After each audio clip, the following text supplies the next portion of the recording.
ശ്രീകൃഷ്ണ ജ്യോതിഷാലയത്തേക്ക് ഏവർക്കും സ്വാഗതം. ഞാൻ ജ്യോത്സ്യൻ വിജയൻ കുട്ടു.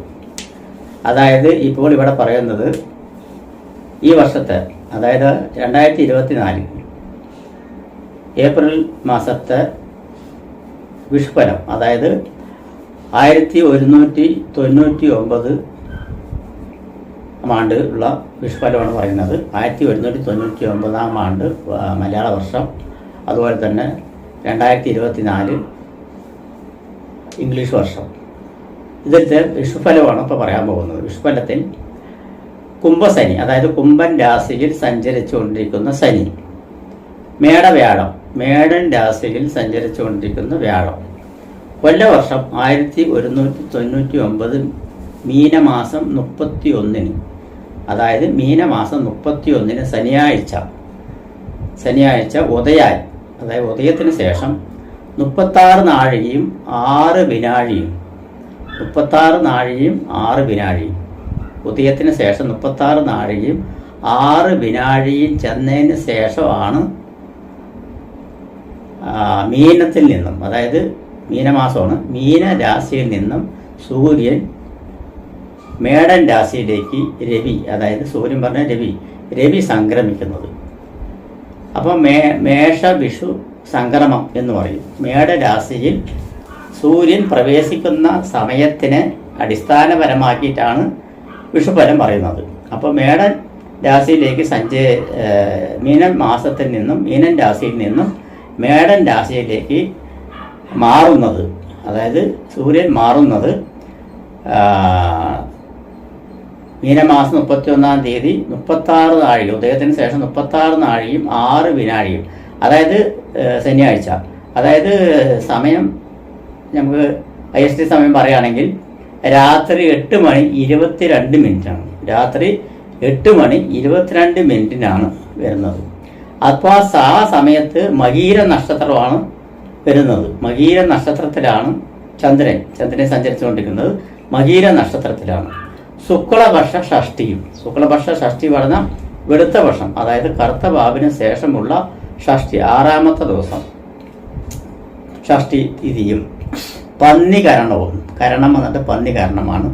ശോഭനനാമ നിത്യയോഗവും നല്ലതാണ്. പന്നികരണവും ശോഭനനാമ നിത്യയോഗവും കൂടിയ മിഥുനക്കൂറ്റിൽ, അതായത് മിഥുനൻ രാശിയിലാണ് ചന്ദ്രൻ സഞ്ചരിച്ചുകൊണ്ടിരിക്കുന്നത്. അപ്പോൾ മിഥുനക്കൂറ്റിൽ തുലാ ലഗ്ന സമുച്ചയത്തിൽ, അതായത് ആ സമയത്ത് ഉദിച്ചു വരുന്ന ലഗ്നം എന്ന് പറയുന്നത് തുലാ ലഗ്നമാണ്. അപ്പോൾ തുലാ ലഗ്ന സമുച്ചയത്തിൽ അഗ്നി ഭൂതോദയം കൊണ്ട്, ഭൂതോദയം പറഞ്ഞാൽ ആ സമയത്തുള്ള ഭൂതം ഏതാണ് ചോദിച്ചു പറഞ്ഞാൽ അഗ്നിയാണ്. അഗ്നി ഭൂതോദയത്തിൽ മേഷ വിഷു സംക്രമം, അതായത് വിഷു സംക്രമം വരുന്നത് ഈ സമയത്താണ് എന്നുള്ളതാണ് പറയുന്നത്. ആ സമയത്ത് തുലാ ലഗ്നമാണ് ഉദിച്ചു വരുന്ന ലഗ്നം എന്ന് പറയുന്നത്. ആ തുലാ ലഗ്ന പ്രകാരം തന്നെ ഗ്രഹസ്ഥിതി ഒന്ന് ചിന്തിച്ചു കഴിഞ്ഞാൽ തുലാ ലഗ്നത്തിന്റെ 3-ാം ഭാവത്തിൽ ഗുളികനാണ് നിൽക്കുന്നത്. 3-ാം ഭാവത്തിൽ വ്യാഴക്ഷേത്രത്തിൽ ഗുളികനാണ് നിൽക്കുന്നത്.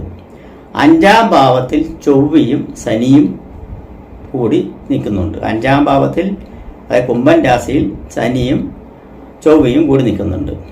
6-ാം ഭാവത്തിൽ നിൽക്കുന്നത് സൂര്യനും ബുധനും ശുക്രനും രാഹുവുമാണ് നിൽക്കുന്നത്, അതായത് മീനൻ രാശിയിൽ.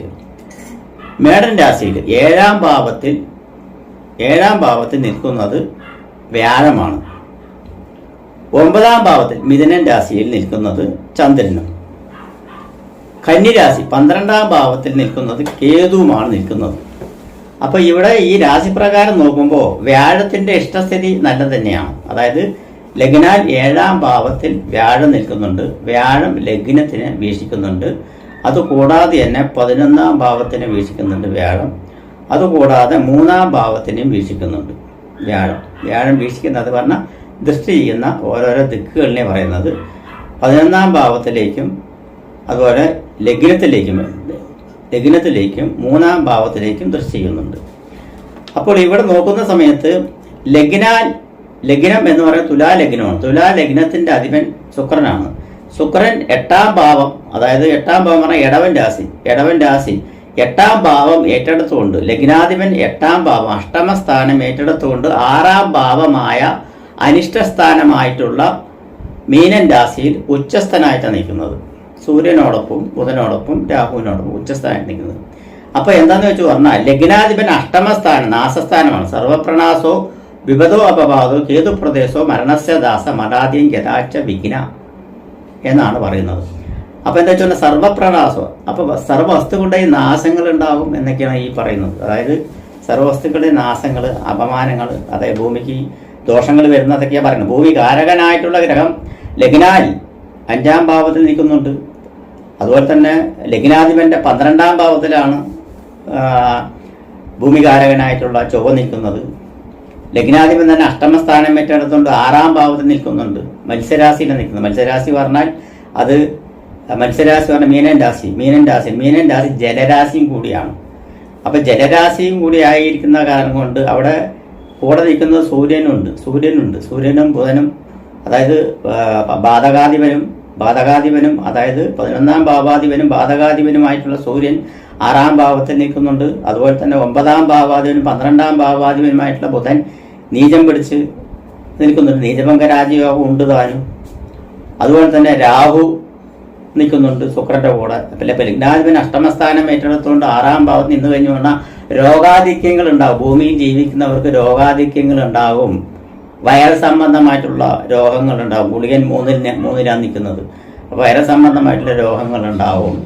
എന്നിരുന്നാലും അതിലേക്ക് ചെറുത്ത് നിൽക്കുവാനുള്ള കെൽപ്പ് ഭരണാധികാരിയായിട്ടുള്ള സൂര്യൻ നിൽക്കുന്നത് 6ാം ഭാവത്തിലാണ്. കുറച്ച് കഷ്ടപ്പെടുമെങ്കിലും വ്യാഴത്തിന്റെ ദൃഷ്ടിയിൽ ലഗ്നാൽ 7ാം ഭാവത്തിൽ വ്യാഴം നിൽക്കുന്നത് വളരെ ഉചിതകരമായിട്ടാണ്. അപ്പോൾ ലഗ്നാൽ 7ാം ഭാവത്തിൽ വ്യാഴം നിൽക്കുന്നത് കാരണം കൊണ്ട് രോഗങ്ങൾ വരികയാണെങ്കിലും അതിനുള്ള പ്രതിവിധികൾ ഉണ്ടാവും എന്നാണ് പറയുന്നത്. പ്രതിവിധികൾ ഉണ്ടാവും. 4ാം ഭാവാധിപൻ അതായത് ജനസംബന്ധമായിട്ടുള്ള സമ്പർക്കവും ഭൂമി സംബന്ധമായിട്ടുള്ള നമ്മുടെ പ്ലേസ് സംബന്ധമായിട്ടുള്ള ഗ്രഹവും ഭൂമി കാരകനുമായിട്ടുള്ള ഗ്രഹം 4ാം ഭാവാധിപന്റെ ക്ഷേത്രത്തിലാണ് നിൽക്കുന്നത്. 4ാം ഭാവാധിപൻ 5ാം ഭാവത്തിൽ നിൽക്കുന്നത്. 5ാം ഭാവാധിപന്റെ ഭൂമികാരകനായിട്ടുള്ള ചൊവ്വയാണ്. ചൊവ്വ 2ാം ഭാവാധിപനും 7ാം ഭാവാധിപനും കൂടിയാണ് നിൽക്കുന്നത്. ഭൂമികാരകനായിട്ടുള്ള നിൽക്കുന്നത്. അപ്പോൾ ജനസമ്പർക്കനായിട്ടുള്ള ശനി 5ാം ഭാവത്തിൽ ഭൂമികാരകനായിട്ടുള്ള യോഗം നിൽക്കുന്നുണ്ട്. ഇപ്പോൾ ഇവിടെ വന്നിട്ട് വർഷകാലം, അതായത് ഈ വർഷം മഴ എങ്ങനെ ഉണ്ടാകും എന്ന് ചോദിച്ചു പറഞ്ഞാൽ കാലാവസ്ഥ അതായത് നമ്മുടെ മൺസൂൺ കാലം, അതായത് മഴക്കാലം എന്ന് പറയുന്നത് ജൂൺ 15 കൂടിയിട്ടാണ് മഴയുടെ ആരംഭം, മൺസൂൺ ആരംഭിക്കുന്നത് എന്നാണ് പറയുന്നത്. വർഷകാലം ആരംഭിക്കുന്നത് അത് യഥാക്രമം ആ സമയത്ത് തന്നെ ഉണ്ടാകും എന്നുള്ളതാണ് ഇതിൽ കാണുന്നത്. ലഗ്നാധിപൻ തന്നെ മത്സ്യരാശിയായിട്ടുള്ള 6ാം ജലരാശിയായിട്ടുട്ടുള്ള 6ാം ഭാവത്തിൽ നിൽക്കുന്നത് കാരണം മഴ ഇഷ്ടം പോലെ ഉണ്ടാവും എന്നുള്ളത് കാണുന്നുണ്ട്. വർഷകാലം ഫുള്ളായിട്ട് കാലവർഷം ഫുള്ളായിട്ടുണ്ടാവും എന്നുള്ളതും പറയുന്നുണ്ട്. അതുകൂടാതെ തന്നെ ന്യൂനമർദ്ദം സംബന്ധമായിട്ടുള്ള ഇത് ഉണ്ടാവും. കാരണം ചന്ദ്രന്റെ കേന്ദ്രത്തിലാണ് ലഗ്നാധിപനായിട്ടുള്ള ഗ്രഹം നിൽക്കുന്നത്, അതും ജലരാശിയിൽ. അത് കാരണം ന്യൂനമർദ്ദന സംബന്ധമായിട്ടുള്ള മഴകളും ഇതിൽ കാലവർഷം കൂടാതെ ഉണ്ടാവും എന്നാണ് പറയുന്നത്. അത് ന്യൂനമർദ്ദം എന്ന് വെച്ച് പറഞ്ഞാൽ ചിലപ്പോൾ വിടാതെ 3, 4, 5 ദിവസങ്ങളൊക്കെ വിടാതെ മഴ പെയ്യാനുള്ള സാധ്യതകളുണ്ട് എന്നാണ് പറയുന്നത്. ചുരുക്കി പറയുകയാണെങ്കിൽ പ്രളയ സാധ്യതയെല്ലാം ഉണ്ടാവും എന്നാണ് പറയുന്നത്. ജലപ്രളയമൊക്കെ ഉണ്ടാവും എന്നാണ് പറയുന്നത്. മേടൻ രാശിയിൽ വ്യാഴം നിൽക്കുന്നത് കാരണം കൊണ്ടും ജലരാശിയിൽ ലഗ്നാധിപൻ അഷ്ടമസ്ഥാനം ഏറ്റെടുത്ത് നിൽക്കുന്ന കാരണം കൊണ്ടും പ്രളയത്താൽ വന്നിട്ട് ബുദ്ധിമുട്ടുകൾ ഉണ്ടാകും. പക്ഷെ അതിനുള്ള പരിഹാരങ്ങളൊക്കെ പെട്ടെന്ന് തന്നെ ചെയ്യാനുള്ള മുൻകൂട്ടലുകൾ എല്ലാം ഉണ്ടാവും. കാരണം വ്യാഴത്തിൻ്റെ ദൃഷ്ടി ലഗ്നത്തിലേക്ക് വരുന്നുണ്ട്. അത് കാരണം കൊണ്ട് അങ്ങനെയെല്ലാം ഉണ്ടാവും എന്നുള്ളത് പറയുന്നത്. അപ്പം അങ്ങനെയൊക്കെ ആണെങ്കിലും രോഗാധിക്യ സംബന്ധമായിട്ടുള്ള ഇത് വന്നിട്ടുണ്ട്. ഗവൺമെന്റ് സംബന്ധമായിട്ടുള്ള ലെവലിൽ നോക്കുന്ന സമയത്ത് ഗവൺമെന്റ് കാരകനായിട്ടുള്ള ഗ്രഹം 6ാം ഭാവത്തിലാണ്. അപ്പോൾ ഗവൺമെന്റിന് ഭയങ്കര ബുദ്ധിമുട്ടുകളും കാര്യങ്ങളൊക്കെ ഉണ്ടാകും. ചേർത്ത് നിൽക്കാൻ ബുദ്ധിമുട്ടുകൾ ഉണ്ടാവും. അതുപോലെ തന്നെ ധനസംബന്ധമായിട്ടുള്ള പ്രശ്നങ്ങളുണ്ടാവും, ഫൈനാൻസ് സംബന്ധമായിട്ടുള്ള പ്രശ്നങ്ങളുണ്ടാവും, ഭരണാധികാരികൾക്ക് ഭയങ്കര ബുദ്ധിമുട്ടുകളുണ്ടാവും എന്നൊക്കെയാണ് ഈ വിഷുഫലത്തിൽ പറയുന്നത്. എന്നിരുന്നാലും അതിനെല്ലാം തരണം ചെയ്ത് കൊണ്ടുപോകാനുള്ള കഴിവ് ഉണ്ടാവും എന്നുള്ളതും വ്യാഴൻ 7ാം ഭാവത്തിൽ വ്യാഴൻ ഇഷ്ടസ്ഥാനത്തിൽ വന്ന് നിൽക്കുന്നത് വളരെ ഭാഗ്യമായിട്ടാണ് കാണുന്നത്. അത് കാരണം കൊണ്ട് തന്നെ എന്ത് തന്നെ വന്നാലും അതിനുള്ള പ്രതിവിധികൾ ഉണ്ടാവും എന്നാണ് പറയുന്നത്. അപ്പോൾ ഇങ്ങനെയാണ് വിഷുപ്പനം വരുന്നത്. അപ്പോൾ വിഷുഫലത്തിൽ നമുക്ക് ഓരോ നക്ഷത്രക്കാർക്കുള്ള ഫലം എങ്ങനെയുണ്ട് എന്ന് നോക്കാം. അതായത് അത്ത നക്ഷത്രക്കാർക്കുള്ള ഫലം പറയുന്നത്, അത്തം എന്ന് പറയുമ്പോൾ തന്നെ മകീരത്തിലാണ് വിഷുഫലം വന്നിരിക്കുന്നത്. മകീരത്തിൻ്റെ, ഞാൻ നേരത്തെ പറഞ്ഞ മാതിരി മകീരത്തിൻ്റെ തൊട്ട് കിടക്കുന്ന ഇപ്പുറത്ത് കിടക്കുന്ന നക്ഷത്രമായിട്ടുള്ള രോഹിണിയും തൊട്ട് അപ്പുറത്ത് കിടക്കുന്ന നക്ഷത്രമായിട്ടുള്ള തിരുവാതിരയ്ക്കും ഇത് ബാധകമാണ്. അപ്പോൾ അത്തത്തിന് രോഹിണിയുടെ അനുരഞ്ജന നക്ഷത്രമാണ് അത്തം. അപ്പോൾ അത്തത്തിന് ഇത് ബാധിക്കുന്നുണ്ട് എന്നുള്ളതാണ് പറയുന്നത്. അപ്പോൾ വിഷുഫലത്തിൻ്റെ സ്റ്റാർട്ടിങ്ങിൽ വരുന്ന നക്ഷത്രമാണ് രോഹിണി. അപ്പോൾ രോഹിണിൻ്റെ അതേമാതിരിയുള്ളതാണ് വരുന്നത്. അപ്പോൾ ഈ അത്ത നക്ഷത്രക്കാർക്ക് 6 മാസമാണ് ഫലം. അതായത് വിഷുഫലം വന്നിരിക്കുന്നത് അത്ത നക്ഷത്രക്കാർക്ക് 6 മാസമാണ് ഫലം. അപ്പോൾ 6 മാസത്തിൽ അവർക്ക് ചെറിയ ചെറിയ ദോഷവശങ്ങൾ ഉണ്ടാവാനുള്ള സാധ്യത ഉണ്ട് എന്നാണ് പറയുന്നത്. അലച്ചിലുകൾ ഉണ്ടാവും, ഉദ്ദിഷ്ട കാര്യം നടക്കാൻ കുറേയേറെ ബന്ധപ്പെടേണ്ടി വരും, പലവിധത്തിലുള്ള കലഹങ്ങൾ ഉണ്ടാവാനുള്ള സാധ്യതയുണ്ട്, ഭവനത്തിൽ കലഹങ്ങൾ ഉണ്ടാവാനുള്ള സാധ്യതയുണ്ട്. അതുപോലെ തന്നെ ഭാര്യ, ഭർത്താക്കന്മാർ, സന്താനങ്ങൾ എന്നിവ കൂട്ടായ്മയായിട്ടുള്ള ഒരു പിടിവലി, അതായത് പിടിവലി പറഞ്ഞാൽ ഒരു അടുപ്പക്കുറവ്, ഐക്യത കുറവ് ഉണ്ടാവാനുള്ള സാധ്യതയുണ്ട്. തൊഴിലിൽ മന്ദത വരുവാനും വിരസത വരുവാനും അലസത വരുവാനുള്ള സാധ്യതയുണ്ട്. ആരോഗ്യ സംബന്ധമായിട്ടുള്ള പ്രശ്നങ്ങൾ ഉടലെടുക്കുവാനുള്ള സാധ്യതകളെല്ലാം ഉണ്ട്. അതുപോലെ തന്നെ എന്തെങ്കിലും ധന സംബന്ധമായിട്ടുള്ള കാര്യങ്ങളിലെല്ലാം ഇടപെട്ട് കഴിഞ്ഞാൽ അധിക ധനച്ചെലവ് വരുവാനുള്ള സാധ്യതയുണ്ട്. ഇതിനൊക്കെ ആയിട്ട് നിങ്ങൾ ചെയ്യുന്നത് വെച്ചാൽ ആദ്യത്തെ 6 മാസം അതായത് മേടമാസം തൊട്ട് മേടം, ഇടവം, മിഥുനം, കർക്കിടകം, ചിങ്ങം, കന്നി മാസം വരിക്കും 6 മാസം. അതായത് 6 മാസം എന്ന് പറയുമ്പോൾ 6 മാസം പറയുമ്പോൾ കന്നിമാസമാണ്. മേടമാസം തൊട്ട് കന്നിമാസം വരിക്കും നിങ്ങൾക്ക് മഹാദേവ ക്ഷേത്രത്തിൽ, ശിവക്ഷേത്രത്തിൽ ഋഗ്ധാര അല്ലെങ്കിൽ രുദ്ര അഭിഷേകം, ഇതിൽ രണ്ടിൽ ഏതെങ്കിലും ഒന്ന് ചെയ്യുന്നത് വളരെ ഉത്തമമായിട്ടാണ് കാണുന്നത്. അതുപോലെ തന്നെ മഹാവിഷ്ണുവെങ്കിൽ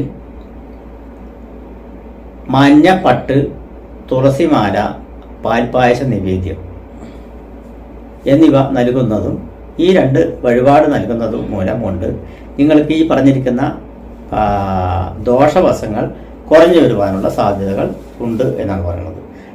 അങ്ങനെയെല്ലാം ചെയ്തു കഴിഞ്ഞു പറഞ്ഞാൽ തൊഴിൽ സംബന്ധമായിട്ടുള്ള പുരോഗതികൾ, തൊഴിൽ സംബന്ധമായിട്ടുള്ള മന്ദതകൾ നീങ്ങി തൊഴിൽ പുരോഗമന പാതയിൽ വരിക, ഉദ്ദിഷ്ട കാര്യങ്ങൾ നടക്കുവാനുള്ള സാധ്യതകൾ ഉണ്ടാവുക, വസ്ത്രലാഭം, ഭൂമിലാഭം, വാഹനലാഭം എന്നിവയും വിദേശവാസം കൊണ്ട് ഉപകാരപ്രദപരമായിട്ടുള്ള അനുഭവ ഗുണങ്ങളും അതുപോലെ തന്നെ ധനസംബന്ധമായിട്ടുള്ള നേട്ടങ്ങളും പുതിയ തൊഴിൽ തുടങ്ങാനുള്ള അവസരങ്ങൾ സൃഷ്ടിക്കുകയും പുതിയ തൊഴിൽ മേഖലകൾ വ്യാപിച്ചു കിടക്കുവാനുള്ള സാധ്യതയും എല്ലാം കാണുന്നുണ്ട്.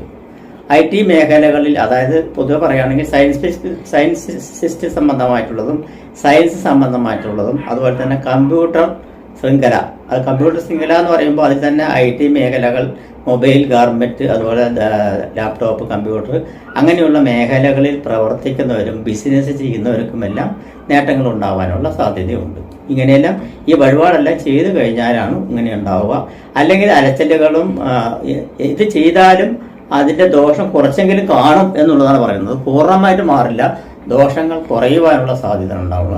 എന്നിരുന്നാലും നിങ്ങൾക്ക് ഭവനം വാങ്ങിക്കുവാനോ അല്ലെങ്കിൽ വില്ലകൾ വാങ്ങിക്കുവാനോ അല്ലെങ്കിൽ ഭൂമി വാങ്ങിച്ച് ഭവന നിർമ്മാണത്തിന് തുടക്കം കുറിക്കുവാനോ എല്ലാം സാധ്യമാകും എന്നുള്ളതാണ് പറയുന്നത്. അതുപോലെ തന്നെ ആഗ്രഹ സംബന്ധമായിട്ടുള്ള, ആഗ്രഹം പറഞ്ഞാൽ മനസ്സിലുള്ള ആഗ്രഹ സംബന്ധമായിട്ടുള്ള പുതിയ വാഹനം, പഴയ വാഹനം കൊടുത്ത് പുതിയൊരു വാഹനം വാങ്ങിക്കണം അല്ലെങ്കിൽ പുതിയൊരു വാഹനം നമ്മൾക്ക് വാങ്ങിക്കണം എന്നുള്ള ആഗ്രഹങ്ങളെല്ലാം ഉണ്ടെങ്കിൽ അതെല്ലാം സാധ്യമായി വരുവാനുള്ള സാധ്യതകൾ കാണുന്നുണ്ട്. ഇലക്ട്രിക്കും ഇലക്ട്രോണിക് സംബന്ധമായിട്ടുള്ള വിഷയങ്ങൾ ജോലി ചെയ്യുന്നവർക്കും വിപണിയിൽ നിൽക്കുന്നവർക്കും പുരോഗമന പാതയിൽ ഉണ്ടാവും എന്നാണ് പറയുന്നത്. ഗവൺമെൻറ് സംബന്ധമായിട്ടുള്ള വർക്കുകൾ ചെയ്യുന്നവർക്ക് ഗുണദോഷ മിശ്രമാണ് കാണുന്നത്. അത് ഗുണവും ദോഷവും ചേർന്ന് വരുന്ന ഒരു പ്രശ്നമാണ് കാണുന്നത്. അപ്പോൾ അതിൽ ഗവൺമെൻറ് സംബന്ധമായിട്ടുള്ള പ്രവർത്തനത്തിൽ ഇരിക്കുന്നവർ വളരെ ശ്രദ്ധാലുവായിട്ട് ഇരിക്കണം എന്നാണ് പറയുന്നത്. അതുപോലെ തന്നെ രാഷ്ട്രീയ സംബന്ധമായിട്ടുള്ളവർക്ക് അവരവർ പറയുന്ന വാക്കുകളും പ്രവൃത്തികളും ദോഷകരമായിട്ട് വരുവാനുള്ള സാധ്യതയുണ്ട്. അതിലൊന്ന് ശ്രദ്ധിച്ചു കഴിഞ്ഞു പറഞ്ഞാൽ അതിൻ്റെ ഗുണമേന്മയിലുള്ള അല്ലെങ്കിൽ അതിൻ്റെ തീവ്രത മനസ്സിലാക്കി അതിനനുസരിച്ച് നീങ്ങുകയാണെങ്കിൽ അതിൻ്റെ ദോഷവശങ്ങൾ കുറയ്ക്കുവാനുള്ള സാധ്യതയുണ്ട്. സിനിമാ മേഖലയിൽ പ്രവർത്തിക്കുന്നവർക്കും അതേ സംഭവം തന്നെയാണ് ഉള്ളത്. വളരെ ശ്രദ്ധിച്ച് കൈകാര്യങ്ങൾ ചെയ്യണം എന്നാണ് പറയുന്നത്. അത്തനക്ഷത്രമാണ് പൊതുവെ കുഴപ്പമില്ലാത്ത ഒരു സമയം തന്നെയാണ്. പൊതുവെ ചാരവസാലും എല്ലാം കൂടി നോക്കുന്ന സമയത്ത്. എന്നിരുന്നാലും ഈ വിഷുഫലത്തിൽ വരുന്ന കാരണം ആദ്യത്തെ 6 മാസക്കാലം 6 മാസം കഴിഞ്ഞാൽ പിന്നെ നിങ്ങൾക്ക് അവിടുന്ന് വലിയ കുഴപ്പമില്ലാത്തൊരു സമയമാണ്. വളരെ ഉചിതപരമായിട്ടുള്ള സമയമാണ്. നല്ല നേട്ടങ്ങളുണ്ടാവും, ധനസമ്പാദ്യം ഉണ്ടാവും, വാഹന ലാഭം ഉണ്ടാവും. സ്വർണ്ണാഭരണ സംബന്ധമായിട്ടുള്ള മേഖലയിൽ വിപണികളിൽ പങ്കെടുക്കുന്നവർക്കും വിൽപ്പന നടത്തുന്നവർക്കും ബിസിനസ് നടത്തുന്നവർക്കും നേട്ടങ്ങൾ ഉണ്ടാകാനുള്ള സാധ്യതയുണ്ട്. IT മേഖലകളിൽ പ്രവർത്തിക്കുന്നവർക്ക് ഗുണമുണ്ട്. അലോപ്പതി സംബന്ധമായിട്ടുള്ള, മെഡിക്കൽ സംബന്ധമായിട്ടുള്ള, ഫാർമസ്യൂട്ടിക്കൽ സംബന്ധമായിട്ടുള്ള മേഖലയിൽ പ്രവർത്തിക്കുന്നവർക്കെല്ലാം ഗുണപരമായിട്ടുള്ള കാലങ്ങൾ വരുവാനുള്ള സാധ്യതകളെല്ലാം കാണുന്നുണ്ട്. ഗവേഷണ സംബന്ധമായിട്ട് ശാസ്ത്ര സാങ്കേതിക വിദ്യകളിൽ പ്രവർത്തിക്കുന്നവർക്കും ഗുണാനുഭവങ്ങൾ വന്നു ചേരുവാനുള്ള സാധ്യത കന്നിമാസത്തിന് ശേഷം കൂടുതലായിട്ട് തന്നെ ഇവർക്ക് കാണുന്നുണ്ട്. അതുപോലെ തന്നെ സിനിമാ മേഖലയിൽ പ്രവർത്തിക്കുന്നവർക്ക് കന്നിമാസത്തിന് ശേഷം വളരെ ഉചിതപരമായിട്ടുള്ളൊരു സമയമാണ്. വെച്ചടി കയറ്റം എന്ന് പറയുന്ന ഒരു വാക്കുകൾ നമ്മൾ കേട്ടിട്ടുണ്ട്. അതുപോലെ തന്നെയായിരിക്കും ഭാഗ്യകടാക്ഷം തുണയ്ക്കും, ഭാഗ്യവർദ്ധനവുണ്ടാവും. ഭാഗ്യകടാക്ഷങ്ങൾ കൊണ്ട് തന്നെ പലവിധ നേട്ടങ്ങളും കൈവരിക്കും. വിദേശ സംബന്ധമായിട്ടുള്ള വർക്കുകൾക്കും ജോലികൾക്കും പോകാനായി തയ്യാറെടുക്കുന്നവർക്ക് അത് അനുകൂലപരമായിട്ടുള്ള ഒരു അനുഭവമായിരിക്കും. അതുപോലെ തന്നെ ക്ഷേത്ര സംബന്ധമായിട്ടുള്ള വർക്കുകൾ ചെയ്യുന്നവർക്കും ക്ഷേത്ര കമ്മിറ്റിയിൽ നിൽക്കുന്നവർക്കും ഗുണമേന്മകൾ ഉണ്ടാകാനുള്ള സാധ്യതയുണ്ട്. ദൈവാധീനം പൊതുവെ അവർക്ക് ഉണ്ടാകാനുള്ള സാധ്യതകൾ വന്നു ചേരുവാനുള്ള സാധ്യതകളെല്ലാം ഉണ്ട്. അതുപോലെ തന്നെ നാവികസേന, വ്യോമസേന, കരസേന എന്നീ മേഖലകളിലും പോലീസ് മേധാവിത്വം വഹിക്കുന്ന വകുപ്പുകളുള്ളവർക്കെല്ലാം ഗുണകരമായിട്ടുള്ള നേട്ടങ്ങളെല്ലാം ഉണ്ടാകാനുള്ള സാധ്യതകളുണ്ട്. അവരവർ അർഹിക്കുന്ന പ്രമോഷനും മറ്റുള്ള കാര്യങ്ങളെല്ലാം വന്നു ചേരുവാനുള്ള സാധ്യതയും ഈ സമയത്തിൽ എടുത്തു പറയേണ്ടതാണ്. മെക്കാനിക്കൽ സംബന്ധമായിട്ടുള്ള വർക്കുകൾ ചെയ്യുന്നത്, ഹൈടെക് സംബന്ധമായിട്ടുള്ള വർക്കുകൾ ചെയ്യുന്നവർ, മെഷീനറി സംബന്ധമായിട്ടുള്ള വർക്കുകൾ ചെയ്യുന്നവർക്കെല്ലാം പുതിയ മേഖലകൾ തേടിപ്പോയി അത് കണ്ടുപിടിച്ച് പുതിയ ടെക്നോളജിക്കൽ സംബന്ധമായിട്ടുള്ളത് കണ്ടുപിടിച്ച് അതിൽ നേട്ടം കൈവരിക്കാനുള്ള സാധ്യതകൾ കൂടുതലായിട്ട് തന്നെ കാണുന്നുണ്ട്. അതിൽ വിജയ സാധ്യത വരുവാനുള്ള സാധ്യതയും ഈ അത്ത നക്ഷത്രക്കാർക്ക് പൊതുവെ കാണുന്നുണ്ട് എന്നാണ് പറയുന്നത്. അത്ത നക്ഷത്രക്കാർക്ക് വരവ് ചെലവ് കണക്ക് നോക്കുന്ന സമയത്ത് വരവ് 2ഉം ചെലവ് 5ഉമാണ്. അതായത് അപ്പോൾ വരവിനേക്കാൾ ചിലവാണ് കൂടുതൽ. അപ്പോൾ 5 രൂപ ഒരു കോയിൻസ് 2 കൈക്കുമ്പിളിൽ എടുത്ത് പ്രാർത്ഥിച്ച് മഹാദേവ ക്ഷേത്രത്തിൽ മുന്നിൽ വെച്ച് പ്രാർത്ഥിച്ച് 5 രൂപ മുൻ ഭാണ്ഡാരത്തിലും 2 രൂപ പിൻ ഭാണ്ഡാരത്തിലും പ്രാർത്ഥിച്ചു കൊണ്ട് ഇട്ട് കഴിഞ്ഞു പറഞ്ഞാൽ ഈ വരവ് ചെലവ് കണക്കിൻ്റെതിൽ ഇത് ഒരു ചെറിയൊരു മാറ്റം വരുവാനുള്ള സാധ്യതകൾ കാണുന്നുണ്ട് എന്നാണ് പറയുന്നത്. അപ്പോൾ പൊതുവെ പറയുകയാണെങ്കിൽ വിഷുഫലത്തിൽ അത്ത നക്ഷത്രക്കാർക്ക് ആദ്യത്തെ 6 മാസം കുറച്ച് ശ്രദ്ധ വേണം, പരിഹാരങ്ങളും വേണം. പിന്നീട് വരുന്ന 6 മാസം വളരെ ഗുണകരമായിട്ടുള്ള ഒരു സമയം തന്നെയാണ്. അതിൽ യാതൊരുവിധ സംശയമില്ല എന്നാണ് പറയുന്നത്.